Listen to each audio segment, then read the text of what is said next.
Olá, sejam muito bem-vindos ao canal CCB Música e Adoração. Meu nome é Daniel Antônio e é um prazer imenso ter você aqui conosco mais uma vez. O objetivo desse canal é a gente estar fazendo uma análise teológica dos hinos da congregação cristã no Brasil. E antes da gente iniciar, eu gostaria de deixar aqui a minha saudação para você, para sua família. Desejo que a paz de Deus e a comunhão do Espírito Santo possa estar dentro do teu coração, possa estar sobre a sua vida, sobre a vida da sua família, e que a paz que excede de Deus, que excede todo o entendimento, todo o conhecimento humano, ela possa ser constante na sua vida. Nós vamos falar nesse vídeo de uma análise teológica do hino 267, do Inário da Congregação Cristã no Brasil. Por que uma análise teológica do hino? Teologia nada mais é do que um estudo minucioso da poesia do hino. Não sei se todos sabem, mas os nossos hinos, eles são a Bíblia cantada. Antigamente usava muito essa expressão, né? Que os nossos hinos é a Bíblia cantada. Hoje caiu muito em desuso essa expressão, pelo menos aqui na minha região não é muito falado sobre isso, mas todos os nossos hinos, eles têm uma inspiração bíblica. E a gente vai fazer uma análise minuciosa do hino, né, da mensagem do hino, porque cada hino que nós tocamos, cada hino que nós cantamos, nós não tocamos por tocar, não cantamos por cantar. Cada hino ele tem algo a nos ensinar, cada hino ele tem uma mensagem que precisa ser transmitida, mas para que essa mensagem seja transmitida de forma clara e objetiva, é necessário que nós entendamos todo o seu contexto. Por isso que eu estou aqui para ajudar todos vocês a estar entendendo o contexto da melodia dos nossos hinos e a gente tentar entender também qual que é a real mensagem que aquele hino quer nos transmitir. Essa questão de teologia no nosso meio, principalmente pelos acontecimentos dos últimos dias, eu estou gravando esse vídeo no mês de março de 2025, se vocês pesquisarem, os que acompanham as notícias da congregação cristã, vão perceber que existe uma discussão muito grande quanto a essa questão da teologia. Se deve ter esse estudo teológico, se não deve ter, se é inspiração do Espírito Santo, se é teologia. Existe um embate muito grande quanto a isso devido aos últimos acontecimentos. Mas eu não estou aqui para fazer juízo de valor, eu não estou aqui para tentar defender um ponto de vista daqueles que concordam ou dos que discordam. Eu estou aqui para dizer para vocês o que a palavra nos ensina, que a palavra de Deus nos ensina. Quando eu digo palavra, eu não estou falando do momento da pregação no culto, não estou falando isso, eu estou falando a palavra de Deus, que é as Sagradas Escrituras, a Bíblia Sagrada, tá certo? E a Bíblia Sagrada, ela nos ensina o seguinte, lá em João, capítulo 5, versículo 39, lá está escrito assim, examinais as Escrituras, porque vós cuidais ter nela a vida eterna, e são elas que testificam de mim. Mais uma vez, examinai as Escrituras, porque vós cuidais ter nela a vida eterna, e são elas que testificam de mim. Isso está escrito em João, capítulo 5, versículo 39. E no início desse capítulo, no início dessa leitura, o título diz assim, Jesus declara-se Filho de Deus igual ao Pai. Então, esse mandamento de examinar as Escrituras não é um mandamento do irmão fulano, do irmão ciclano. Não é um mandamento da congregação cristã ou não é um mandamento de qualquer outra igreja. Esse mandamento de examinar as Escrituras, porque através das Escrituras nós vamos ter um maior conhecimento sobre o Senhor Jesus. Porque as Escrituras testificam Jesus Cristo, sobre Jesus Cristo. Isso é um mandamento do próprio Jesus Cristo. Então, meus irmãos, nós como cristãos, nós que dizemos que somos servos de Deus, temos o dever de examinar as Escrituras. E o que é examinar? Examinar é um estudo minucioso, um estudo detalhado. Quando a gente vai ao médico, sentindo alguma dor, algum desconforto, o que o médico faz? Ele pede uma série de exames e ele estuda de forma minuciosa cada um daqueles exames para que ele consiga, através desse estudo, através dessa avaliação, ele consegue chegar a um diagnóstico e assim ele consiga também descobrir qual enfermidade nós temos, o que está causando aquela dor, o que está causando aquele desconforto. Então, examinar é isso, um estudo minucioso. E o objetivo desse vídeo é exatamente esse, fazer um estudo minucioso do hino 267. A gente vai atentar na questão da poesia. Poderíamos falar aqui também da questão musical, da composição musical do hino, mas já existem vários canais que falam sobre isso, sobre fórmula de compasso, sobre a tonalidade, sobre a armadura de clave. Tudo isso é importante, mas no nosso caso aqui nós vamos atentar somente a poesia dos nossos hinos, né? A gente vai fazer uma análise da poesia, até mesmo porque quando foi lançado o MOO, né, hoje está esquecido por muitos, mas a congregação fez um manual de orientação orquestral, e lá no manual de orientação orquestral, a orientação é o seguinte, que nós devemos tocar conforme a inspiração da poesia, ou seja, os nossos hinos, a forma que nós tocamos ou cantamos os nossos hinos, eles estão sujeitos à inspiração da poesia. Então a gente vai tentar compreender um pouco mais sobre a poesia do hino 267, que será o nosso primeiro hino que a gente vai estar fazendo a análise aqui no canal.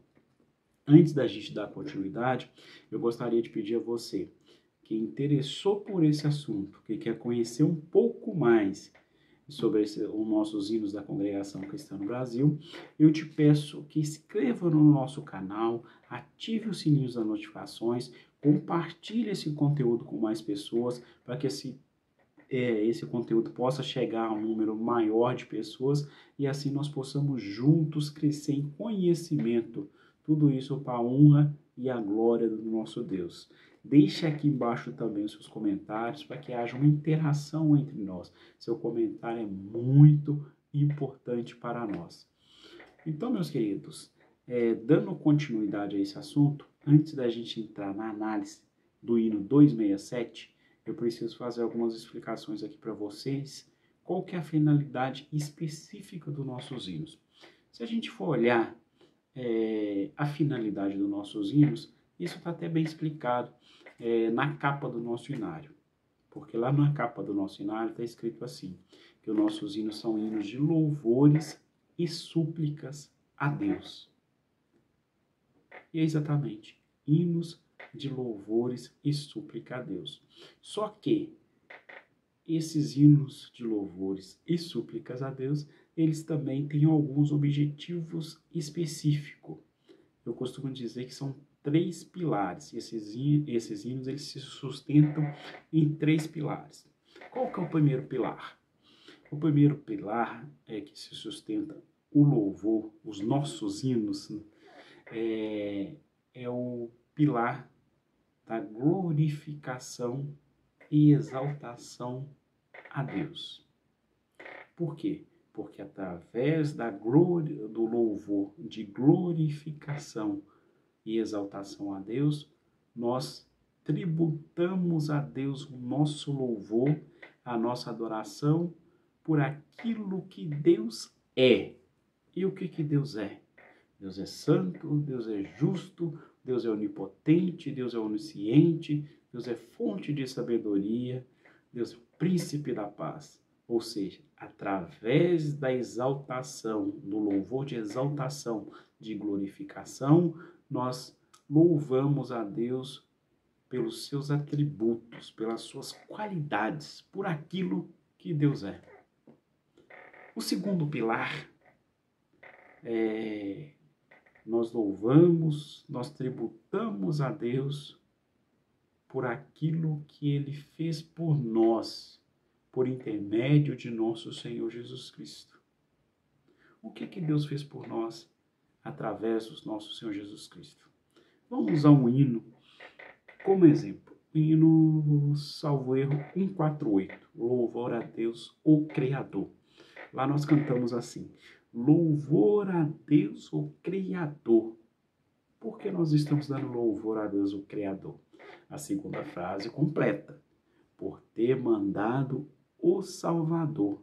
Ou seja, nós damos louvor a Deus por Ele ter enviado nosso Senhor e Salvador Jesus Cristo, a qual morreu no duro madeiro da cruz, deu a sua própria vida, derramou seu sangue precioso para nos salvar da perdição eterna.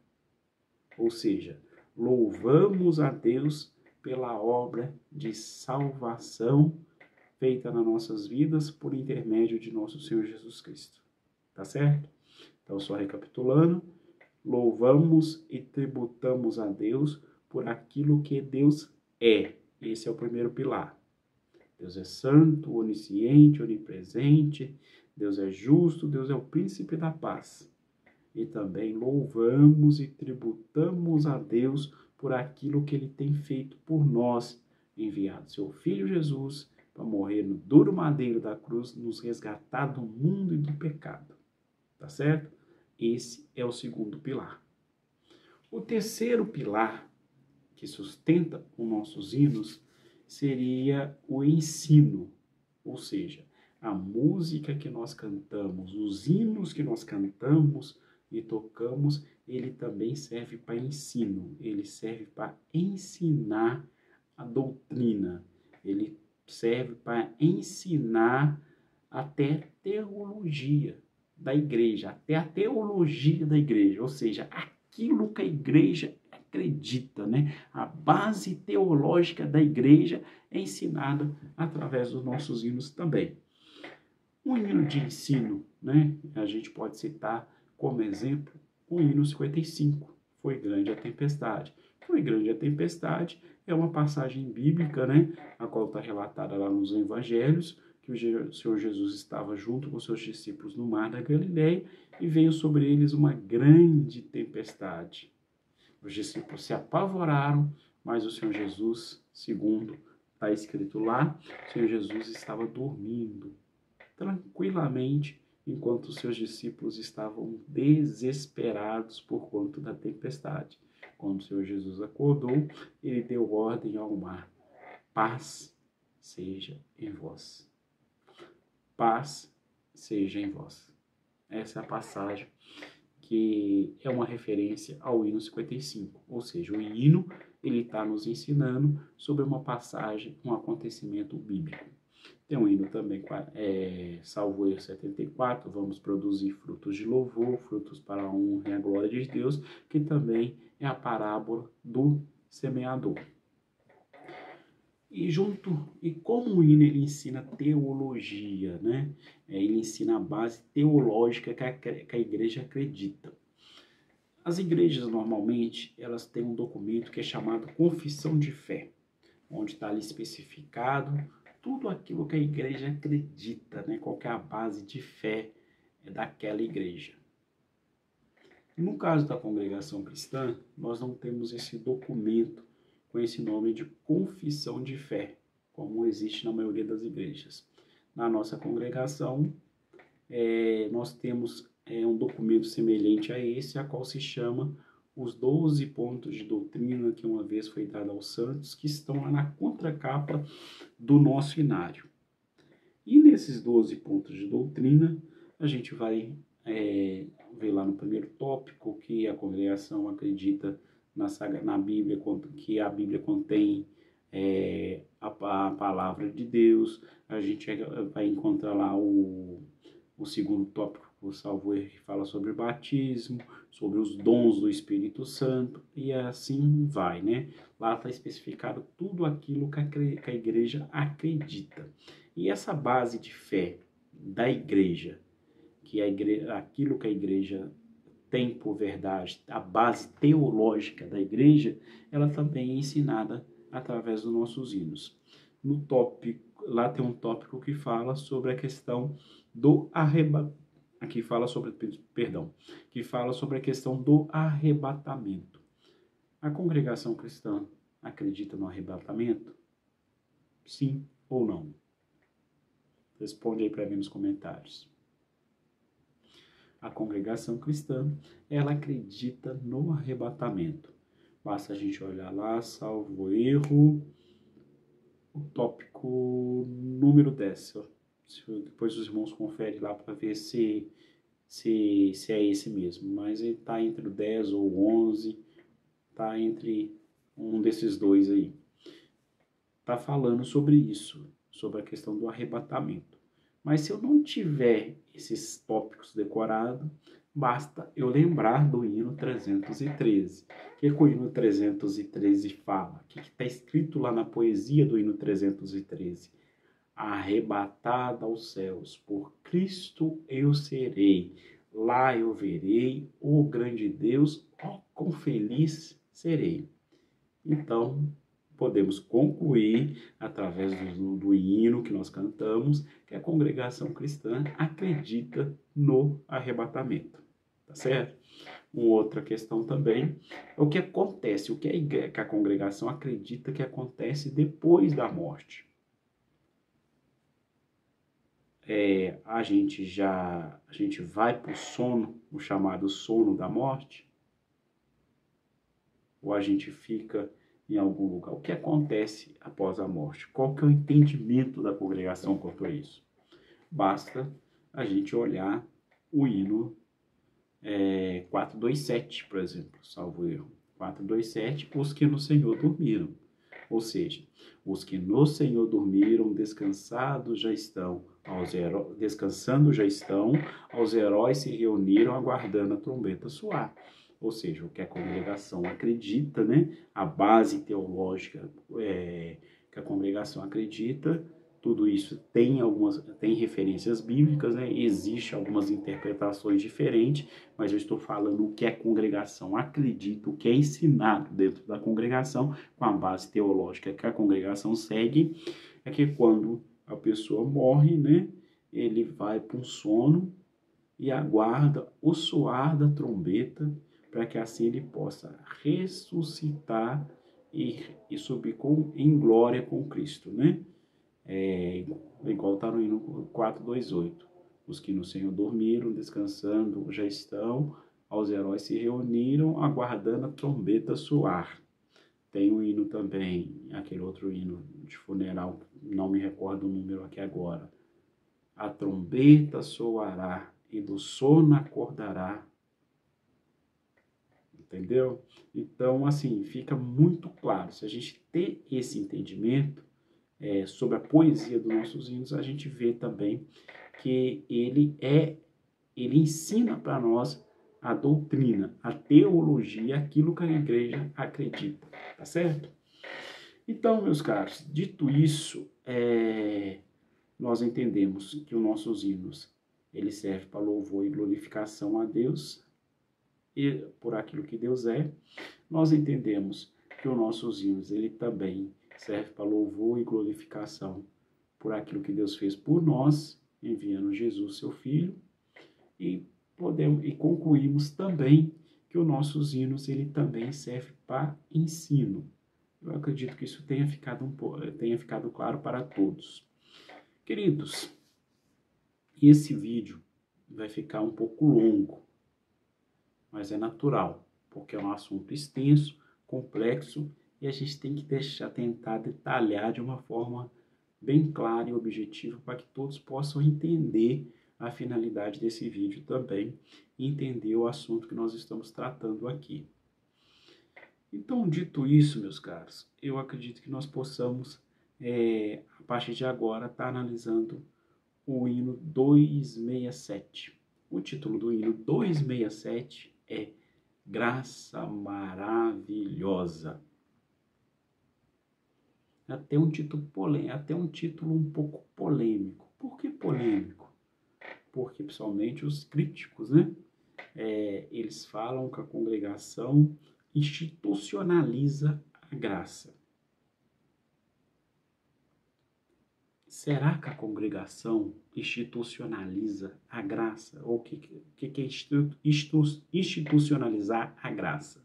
Deu uma falhinha aqui, mas eu não vou tirar do vídeo não, porque é tudo natural e é importante que a gente está conversando de uma forma leve, né, tranquila, e isso mostra uma certa naturalidade. Por isso a gente nem vai cortar isso do vídeo não. Mas vamos lá.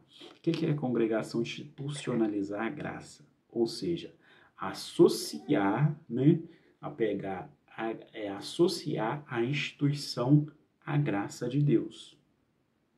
Será que isso é uma teoria da conspiração? Será que isso aí os críticos tiraram da cabeça deles? É uma acusação falsa contra nós, da congregação? Infelizmente não, irmãos. Infelizmente não. Realmente isso acontece dentro da congregação. No passado, de uma forma um pouco mais enfática, né? Podemos dizer assim. Hoje nem tanto. Hoje, inclusive, até pouco tempo saiu um tópico de ensinamento que fala a esse respeito, né? Mas ainda assim nós ouvimos as pessoas levantarem para testemunhar e dizer: eu agradeço a Deus por Deus ter me chamado nessa graça maravilhosa. Eu agradeço a Deus por ter nascido. Quando eu nasci, meus pais já serviam a Deus nessa graça maravilhosa. Entendeu? Eu tenho certeza que vocês já ouviram alguém testemunhando dessa forma. E assim tem vários exemplos, né, irmãos? Tem vários exemplos quanto a isso. Vocês que congregam sempre, que estão na congregação há mais tempo, com certeza vocês já devem ter ouvido falar alguma coisa nesse sentido.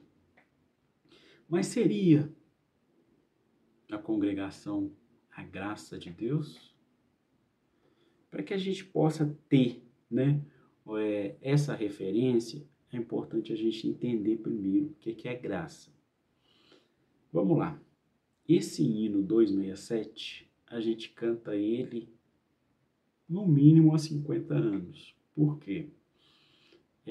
Esse hino está presente em Deus no Inário número 4. E continuou no Inário número 5. E a poesia, a letra do hino, é basicamente a mesma, não sofreu qualquer tipo de alteração. Ou seja, 50 anos atrás, quando esse hino foi lançado no Inário número 4, né? Foi lançado no Inário número 4, nós já cantávamos sobre a graça maravilhosa. E será que esse hino, ele ajuda, ele corrobora com esse pensamento da graça institucionalizada? Por quê? Se nós cantamos esse hino há 50 anos, já era para a gente ter entendido essa questão de graça, né? O que é a graça maravilhosa? A gente não precisava estar tendo esse diálogo e essa discussão, já era para ser uma coisa superada. Mas eu sinto lhe informar que, infelizmente, ainda a gente não conseguiu, né? Depois de 50 anos cantando o hino, a gente não conseguiu entender essa questão da graça maravilhosa. Até mesmo porque, por esses exemplos que eu citei agora há pouco para vocês. Vocês querem ver que isso ainda é muito real no nosso meio, essa questão de institucionalizar a graça maravilhosa, a graça do Filho de Deus? Basta vocês assistirem algum vídeo relacionado à congregação cristã e lá nos comentários vocês verão que várias pessoas ainda têm esse pensamento, né? Ainda institucionaliza a graça. E isso é munição, né? Serve como uma munição pesada para os críticos da congregação, né? Eles falam que a igreja em si ensinam dessa forma. Mas, será que é isso mesmo? A igreja em si que ensina dessa forma? Eu creio que não, irmãos. Por quê? Nós vamos pegar um hino que nós cantamos há no mínimo 50 anos, como eu estou falando para vocês. E a gente vai estar olhando a poesia dele. Vamos tentar entender o que está escrito na poesia desse hino, para que a gente possa ter uma definição. Será que esse é o pensamento mesmo da igreja? A igreja se considera a graça maravilhosa? Então, bora para o hino 267, para que a gente possa entender isso. Deixa eu pegar meu hinário aqui. Vamos lá. Hino 267. 267. Título do hino, como eu falei, Graça Maravilhosa. Primeiro verso do hino, se a gente entender essa primeira frase do hino, a gente consegue compreender todo o hino. Na primeira frase está escrito assim: graça maravilhosa de Cristo, o Redentor. Meus caros, por que, só fazendo um adendo aqui, por que a gente não entendeu esse hino ainda? Não só esse, como vários hinos que nós cantamos, infelizmente a gente não conseguiu entender o hino ainda. Por quê? Esse hino, por exemplo, 267, é um hino que é muito chamado nos ensaios, principalmente. Porque se você for olhar a melodia, né? Se você for olhar a melodia do hino, né? A escrita musical do hino é uma escrita que tem uma harmonização entre as vozes, uma harmonização muito bonita, né? Chega no coro, o baixo faz uma passagem maravilhosa, o baixo, a escrita do baixo desse hino é uma escrita muito bonita, a escrita do contralto é muito bonita, e as vozes, elas se harmonizam, né, entre si, o soprano com o contralto, o soprano com o tenor, o contralto com o baixo, essas vozes elas vão se harmonizando e fica uma melodia maravilhosa. E ele também, pela forma de compasso, pelo desenho rítmico do hino, ele é um hino alegre. Então, é chamado muito nos ensaios para fazer, e os encarregados em si, eles procuram fazer muitos exercícios desse hino. Olha esse vídeo aqui, ouça esse vídeo.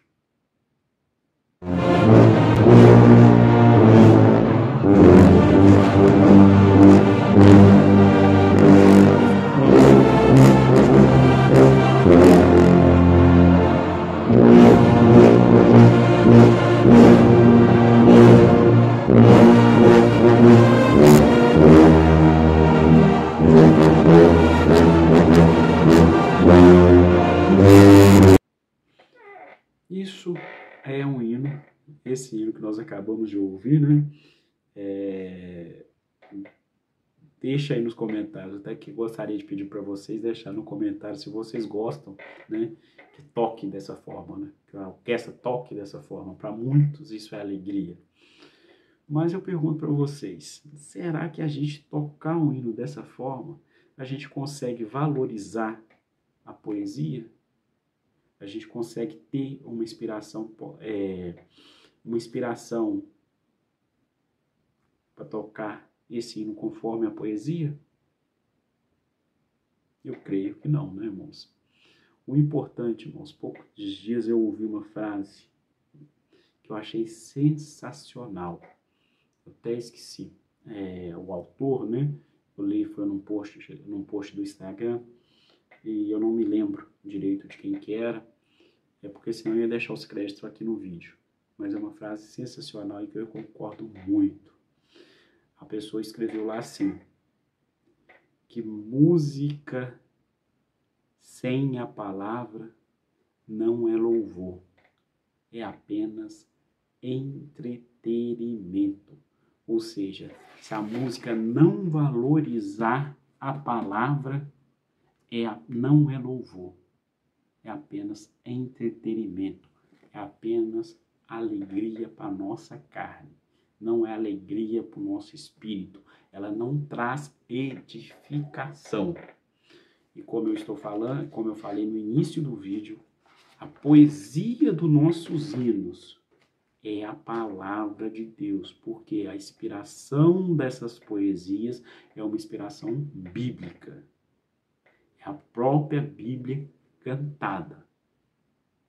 E vocês vão entender o que eu estou falando de uma forma um pouco mais clara, agora que a gente vai fazer a análise desse hino. Veja que coisa maravilhosa. Graça maravilhosa de Cristo, o Redentor. Vamos entender o que é graça? A graça de Deus pode ser definida como uma ação livre e soberana de Deus para salvar a humanidade do pecado e da morte e para restaurar a relação entre Deus e a humanidade. Que coisa linda, né, irmãos? Que definição maravilhosa. Isso é a definição de graça, não é uma instituição. A graça de Deus, ela é uma ação livre e soberana de Deus para salvar a humanidade do pecado e da morte. E restaurar também a relação de Deus com a humanidade. Se é restaurar a relação de Deus com a humanidade, quer dizer que essa relação ela foi quebrada, ela foi rompida em algum momento. Essa relação entre a humanidade e Deus, ela foi quebrada, ela foi rompida lá no Éden, quando Adão e Eva desobedeceram à ordem do Senhor, inclinaram-se aos seus próprios desejos, inclinaram-se à sua própria vontade. E consequência disso, em consequência dessa desobediência, que é chamado de pecado original, em consequência dessa desobediência, houve uma separação de Deus e a morte espiritual. Então, através da graça, Deus veio restaurar essa relação. Lembrando que graça também é um favor imerecido, ou seja, nenhum de nós, pobres humanos, pecadores, nós não éramos merecedores dessa graça. A graça veio porque Deus amou o mundo de tal maneira que nem seu Filho poupou, ou seja, por amor a nós, Deus enviou seu Filho para que ele pudesse pagar o preço necessário para a remissão dos nossos pecados e reconciliação com Deus. Isso aqui que eu acabei de dizer é a definição de graça. Tá certo? E olha lá, de Cristo o Redentor. Qual que é o papel de Cristo nessa relação com a graça? Cristo é o mediador da graça. Por intermédio de Cristo, nós recebemos a graça, o favor imerecido. Ele que faz a intermediação, né, entre Deus e a humanidade. Tá certo? Então, Cristo é o mediador e aqui ele é definido também como redentor. O que é redentor? Essa palavra redentor significa aquele que compra de volta ou aquele que resgata. Olha que coisa linda, irmãos. Redentor é aquele que compra de volta, aquele que resgata. Ou seja, Cristo comprou de volta a humanidade do pecado e da morte, oferecendo-se como sacrifício substitutivo. Ou seja, Cristo veio, nos resgatou do pecado, nos resgatou da morte e colocou no nosso lugar. A condenação que era para vir sobre a humanidade, ela veio sobre Cristo, lá no madeiro da cruz. Entendendo isso, irmãos, se a gente entender realmente o que é graça, não vai haver em nós palavras no nosso vocabulário humano que consiga descrever tamanho amor, tamanha misericórdia. Porque, olha lá, é um dom muito excelente, grande é seu valor. Essa graça, irmãos, a partir do momento que nós entendemos o que é graça, o favor imerecido, o sacrifício do nosso Redentor, que se fez maldito lá no madeiro da cruz, para que nós pudéssemos ter paz com Deus, para que nós pudéssemos ser reconciliados com Deus. Se a gente entender isso, a gente vai sentir essa graça no nosso ser. Nós seremos crentes melhores, nós seremos pessoas melhores, nós comunicaremos o Evangelho de uma forma melhor. Nós seremos mais misericordiosos. Por quê? Antes de nós, Cristo, ele morreu antes por nossos pecados. Então, nós temos que ter misericórdia também para com nossos irmãos, para aqueles que ainda não conheceram o Evangelho, para aqueles que ainda estão lá no mundo e no pecado.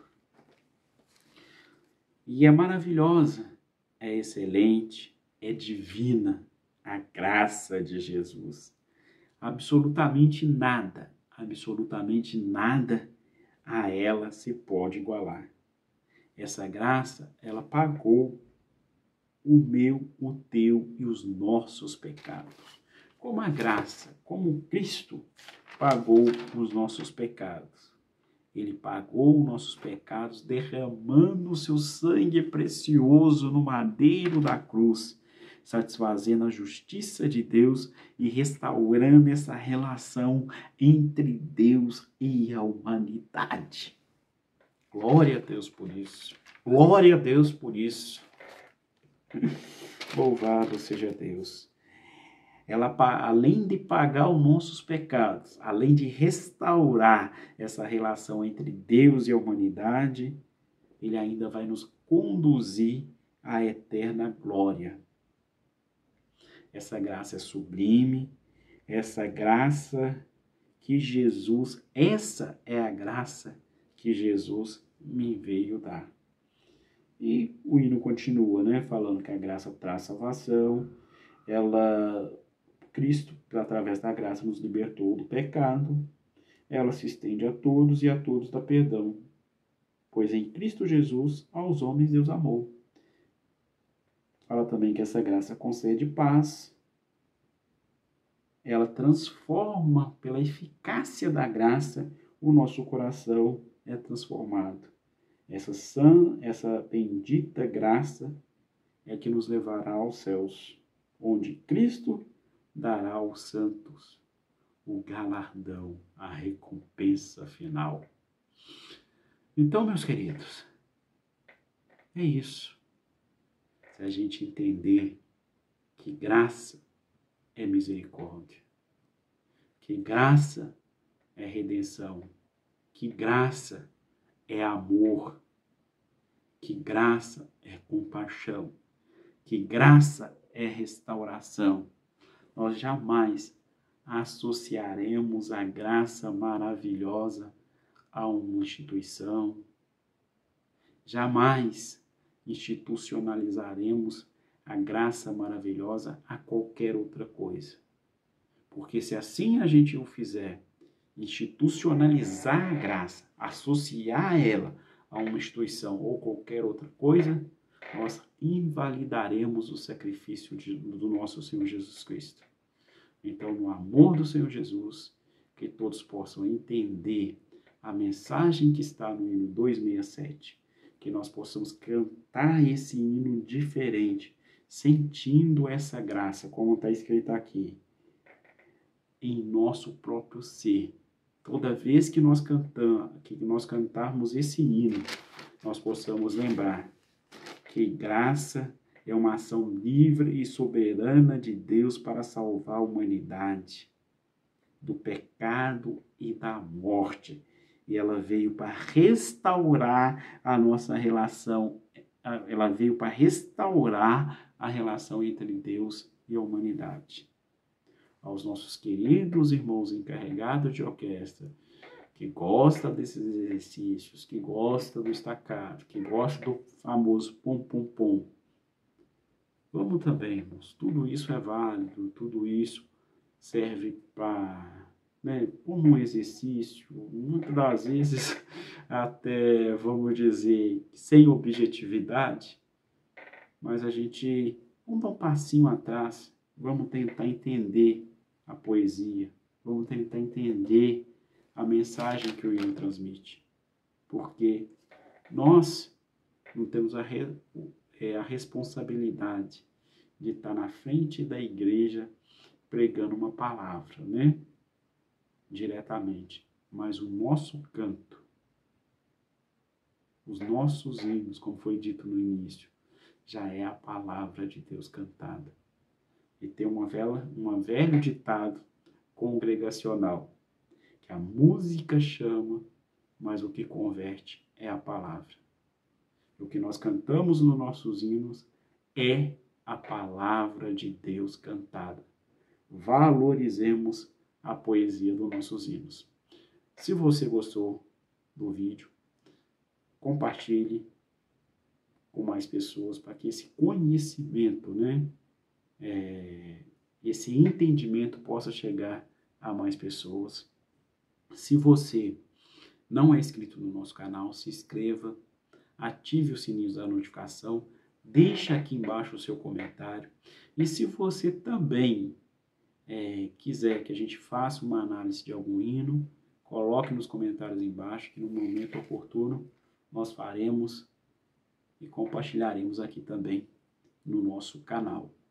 No mais, Deus abençoe a cada um de vocês por estar aqui até agora junto a nós, e que a graça de Deus, a graça maravilhosa e a paz de nosso Senhor Jesus, de Deus, por parte de nosso Senhor Jesus Cristo, possa estar sempre dentro do nosso coração.